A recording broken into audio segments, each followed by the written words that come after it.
যুক্তরাষ্ট্রের president Donald ট্রাম্পকে হত্যার জন্য পুরস্কার হিসেবে 50 মিলিয়ন ইউরো প্রদানের একটি বিল পর্যালোচনা করছে ইরানের পার্লামেন্ট। ইরানের শীর্ষ নেতা ও কমান্ডারদের হত্যার প্রতিশোধ হিসেবে কোনো ব্যক্তি বা প্রতিষ্ঠান ট্রাম্পকে হত্যা করতে পারলে এই অর্থ দেওয়া হবে। গত বৃহস্পতিবার ইরানের একজন জ্যেষ্ঠ আইন প্রণেতা এই তথ্য জানিয়েছেন।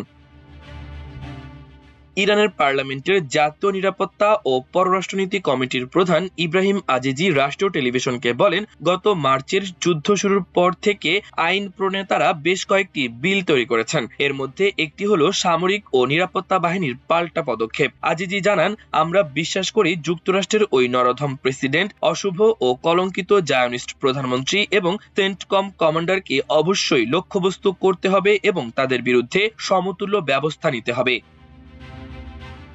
তিনি আরো বলেন, এটি আমাদের অধিকার, ঠিক যেভাবে আমাদের ইমাম শহীদ হয়েছেন। যুক্তরাষ্ট্রের প্রেসিডেন্টের বিরুদ্ধেও যে কোনো মুসলিম বা স্বাধীন চেতা মানুষকে একইভাবে ব্যবস্থা নিতে হবে। বিলে প্রস্তাবিত পুরস্কারের বিষয়ে আজিজি জানান, যদি কোনো ব্যক্তি বা আইনি প্রতিষ্ঠান এই ধর্মীয় ও আদর্শিক মিশন সম্পূর্ণ করে তবে সরকার তাকে 50 মিলিয়ন ইউরো পুরস্কার হিসেবে দিতে বাধ্য থাকবে।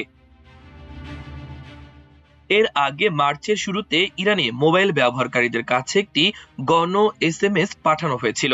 সেখানে ট্রাম্পকে হত্যার জন্য একটি আন্তর্জাতিক প্রচারণায় সমর্থনের আহ্বান জানানো হয়।